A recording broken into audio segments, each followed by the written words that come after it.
Nós estamos de volta com o Ver TV, que conversa aqui com os nossos convidados sobre os programas que misturam jornalismo com entretenimento. E nós já falamos aqui, já foram dados alguns exemplos, mas vamos mostrar um bastante significativo que vai além do entretenimento. Ele mistura merchandising, propaganda com o jornalista. É um exemplo curto, mas eu acho que é importante e significativo. Vamos ver.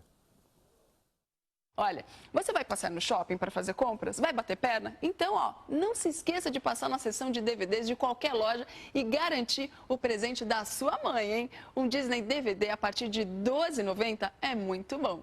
Disney DVD, nunca foi tão barato se divertir. Celso, com você. Adorei a dica, Cris.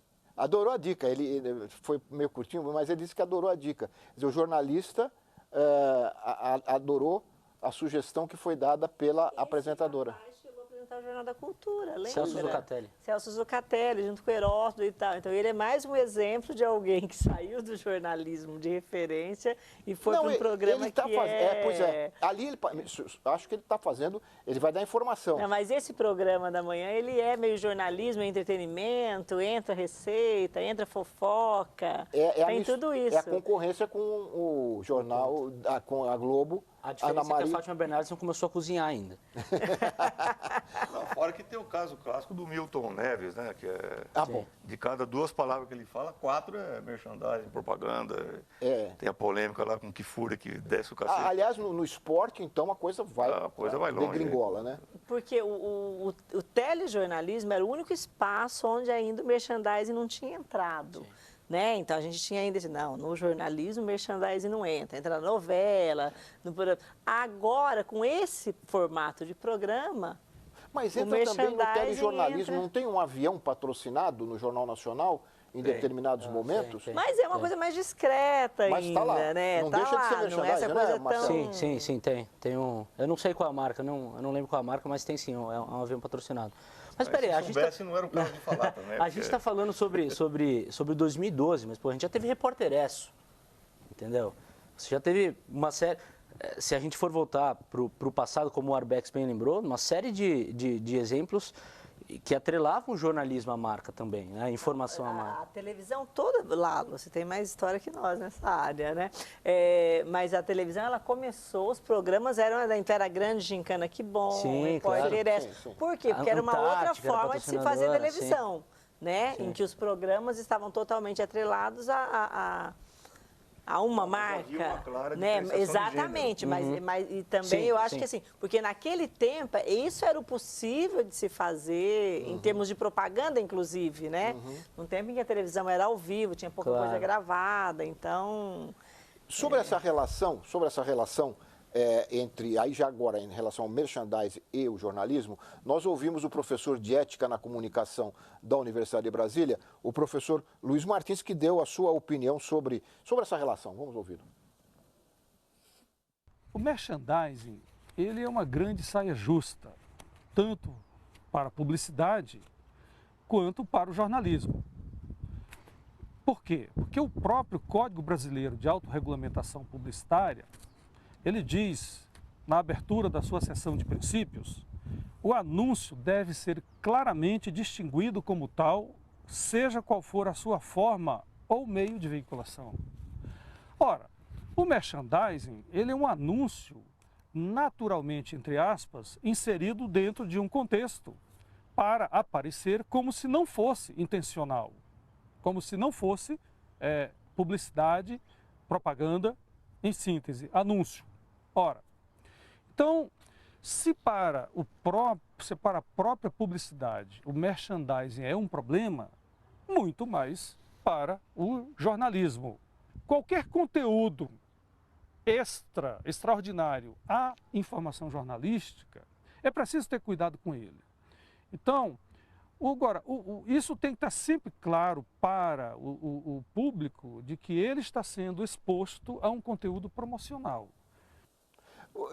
Ivete, no trabalho com os estudantes, o Arbex também, que são professores, no trabalho com jovens, chega-se a se discutir isso, ou isso só vai surgir no momento que já está na profissão e aí as seduções, aí não são as seduções do telespectador, mas a sedução do profissional, né? Principalmente na televisão, que é altamente sedutora, né?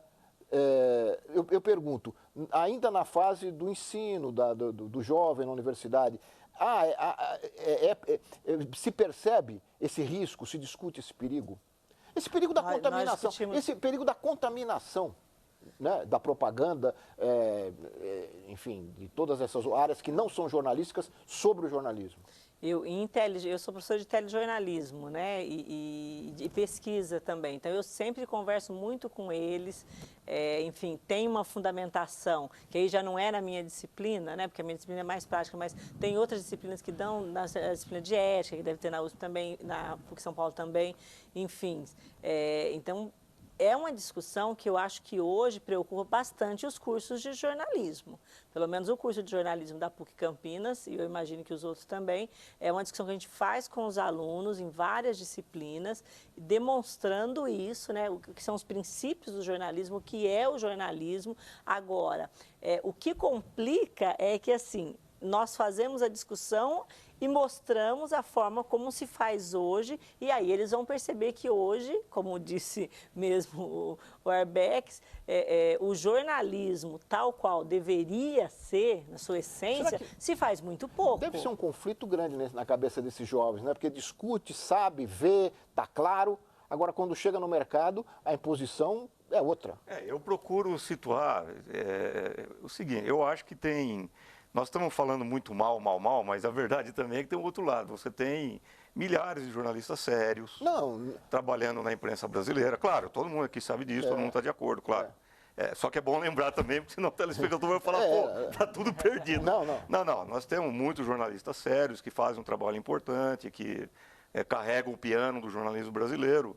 E o que eu procuro discutir com os alunos é que isso aí, na verdade, é uma questão de foro íntimo. Quer dizer, você no exercício da profissão do jornalismo, você vai se defrontar com várias situações em que você pode literalmente vender tua alma e começar a fazer palhaçada na frente da Câmara para ganhar dinheiro, ou levar a sério o jornalismo. Quer dizer, então, eu acho que isso daí é uma discussão de foro íntimo, eu acho que existe espaço para se produzir bom jornalismo no Brasil, jornalismo sério, existem muitos jornalistas sérios que levam a profissão seriamente, e que isso, agora, isso daí, o jornalista fatalmente vai se deparar com essa indústria, e nós estamos falando de muito dinheiro.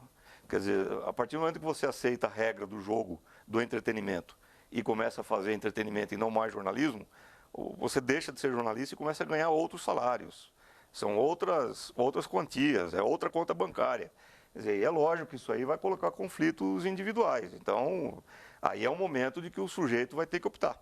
É uma questão de foro íntimo. E nós vemos vários que optam, né? Vários que optam. Para todos os lados. Mas não é, mas não é a mais. Eles têm, né? Informações eles têm. Eles têm as informações, eles têm a discussão. Tem. Inclusive, na sala de aula, quando tem esse tipo de discussão, você deve perceber isso também. Você já sente aqueles que são radicais contra, tal. E aqueles falam, não, professora, também não é bem assim, a senhora é muito radical, não sei o quê. Você percebe. Então, isso você já percebe.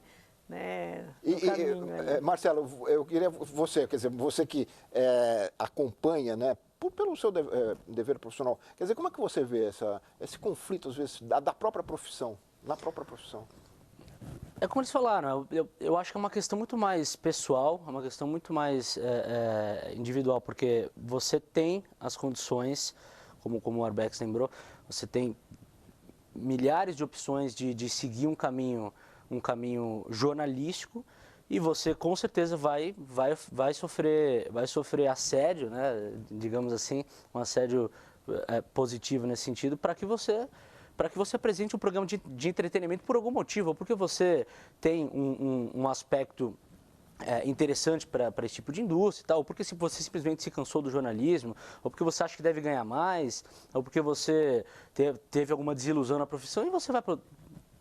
Mas eu acho que é uma questão pessoal. Não... Quer ver, lá na PUC, eu tenho bastante orgulho de dizer isso.